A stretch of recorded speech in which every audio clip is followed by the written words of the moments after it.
All right, on the way to Miami for 49ers Dolphins on Sunday. And it was a very busy Thursday. Brock Purdy got his entire offensive line Toyotas. Yes, 5 Sequoias, 5 Tundra trucks.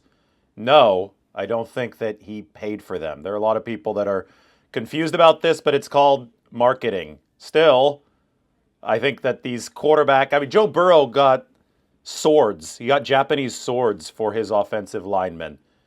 A couple of years ago, the standard for an offensive line gift from the QB position was like a big green egg. I think I remember Christian McCaffrey actually getting his offensive linemen in Carolina big green eggs. But companies have opportunities through these things, and Brock Purdy has a sponsorship with Toyota.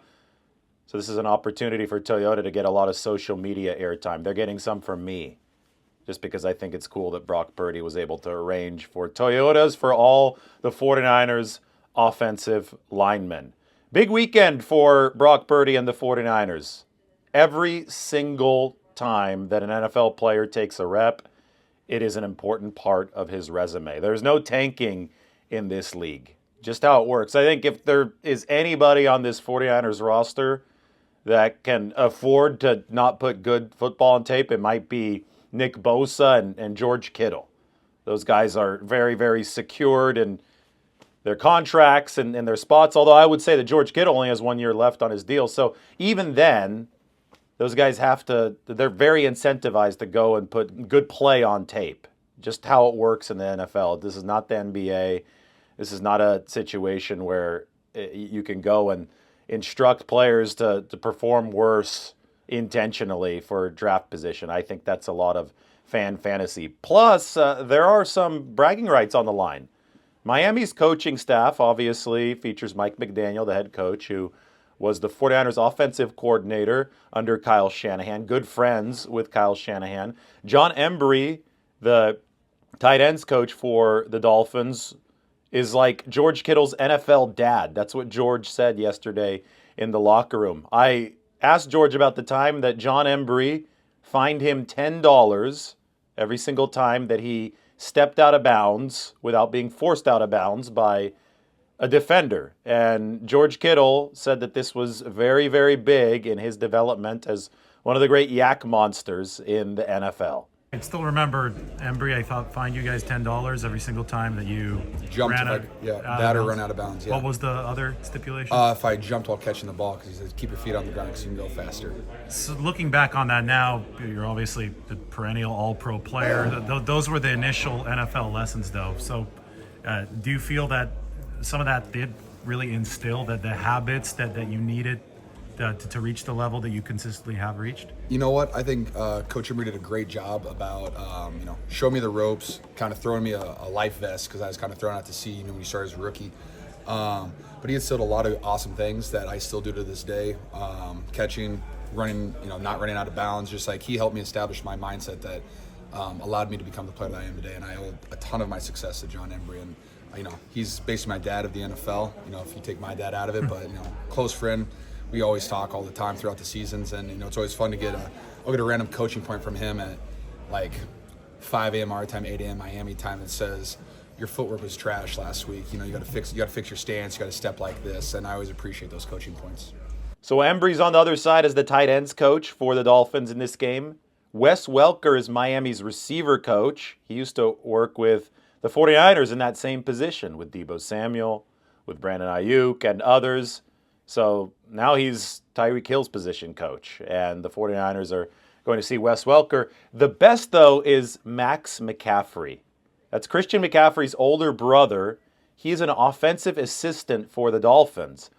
Now, this part's a little disappointing, but Christian McCaffrey and Max McCaffrey were hoping to do an apparel swap during this game or after this game. Right? You know how players do jersey swaps? Well, obviously, you can't do a jersey swap with a coach, but Christian was going to swap his jersey for Max's coaching polo. Unfortunately, it's not going to happen because Christian's on injured reserve. But Max McCaffrey, who actually did get a cup of coffee with the 49ers back, I think, in 2017, that was Kyle Shanahan's first year. He might have been around a little bit after that as well. Wide receiver, went to Duke. Max is now an offensive assistant for the Miami Dolphins. And then Roman Sapolo, Jesse Sapolo, the great 49ers offensive lineman, his son is also an offensive assistant for the Dolphins. So about the rivalry in the 90s between the 49ers and the Packers, the family fight, right? Steve Mariucci developed Brett Favre as the quarterback's coach for the Packers, then came over to the 49ers and coached against Brett Favre, and it was the opposite going in the other direction. It was Mike Holmgren who developed Steve Young, who went to the Packers and coached against the 49ers, and then all the ideas were shared between the two programs because it was all a Bill Walsh tree kind of thing. Well, that's what's happening here. The 49ers and Kyle Shanahan's former staff, they've gone all around the league. Mike McDaniel even lost to DeMeco Ryans, the 49ers' former defensive coordinator, when the Dolphins lost to the Texans last week. So here you have the apple which fell from the tree is going to be playing against the tree, right? The Dolphins against the 49ers. We haven't seen the 49ers against DeMeco Ryans' Houston Texans yet. That's going to be an exciting matchup when it does come, but we do get to see part 2 of Kyle Shanahan against Mike McDaniel. Part 1 happened in 2022. It was week 13 of 2022. And it was Brock Purdy entering a game in meaningful action for the very first time. It was at Levi's Stadium, and in that game we saw Jimmy Garoppolo break his foot. So Purdy entered. Nobody knew what to expect. I don't think anybody expected all too much. Brock Purdy dominated.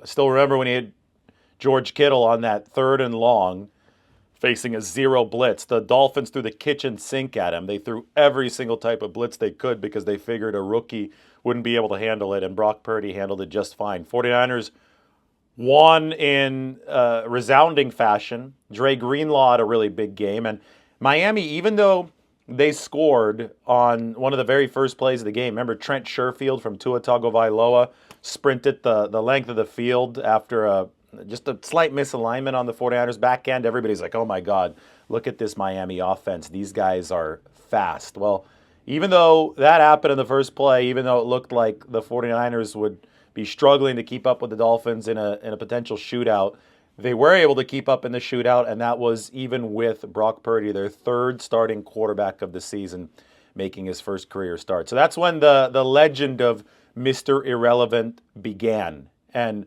what was really cool is that Brock Purdy actually grew up a Miami Dolphins fan. His dad liked Dan Marino, so Brock Purdy, by extension, liked the Dolphins as well. That's why he wears the number 13. So his very first meaningful action came against the Dolphins, and this is going to be Brock Purdy's first chance to play in Hard Rock Stadium, which is the home stadium of the Miami Dolphins in Miami Gardens. And it's also a site of 49ers lore, right? The 49ers won the Super Bowl to close the 1988 season there. That's where Joe Montana saw John Candy in the stands and calmed down the huddle, and then the 49ers 92 yards. And then the 49ers also won their most recent Super Bowl there. That was the 1994 season where Steve Young threw 6 touchdown passes. They beat the Chargers 49-26. The 49ers have lost the Super Bowl there, the 2019 season against the Chiefs. That was actually the most recent time that they were at Hard Rock Stadium, and this is the first time that Brock Purdy is going to get to play at the stadium of the team he grew up rooting for. Also, speaking of the 49ers past, last night, Jim Harbaugh, well, remember the "who's got it better than us" chant in the locker room? Well, it happened in the Chargers locker room after that really, really fascinating game, a win over the Denver Broncos. It actually reminded me a lot of Candlestick and that whole era because it was Jim Harbaugh over Sean Payton. Have a listen into the locker room. Who could possibly have it better than us?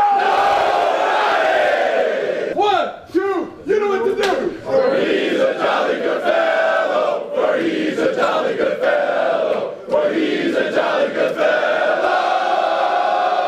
With no one can deny! Almost feels like a different era of football, that 2011 49ers Saints game, Harbaugh over Peyton. And it was. I mean, we're already in 2024. So that was, 13 years ago? And then you could rewind even further beyond that. The Super Bowl that the 49ers won over the Chargers, which was at the stadium where they'll be playing on Sunday against the Dolphins, Super Bowl 29. The 49ers were favored in that game by 18 points. Al Michaels was very conspicuously talking about sports betting on the broadcast yesterday, and he mentioned that the 49ers were 18-point favorites back in that Super Bowl 30 years ago, their most recent Lombardi trophy. Isn't that amazing? It was a completely different league. The fact that a team could be favored by 3 scores in a Super Bowl, you don't even see 18-point spreads when the very worst team plays the very best team in the regular season now. Just goes to show you what the salary cap has done to the league. It's much harder to run away from everybody the way that the 49ers used to do. They last did 30 years ago. But just a little reminder there of history and how much things have changed. All right, more soon from Florida. 49ers Dolphins coming up on Sunday.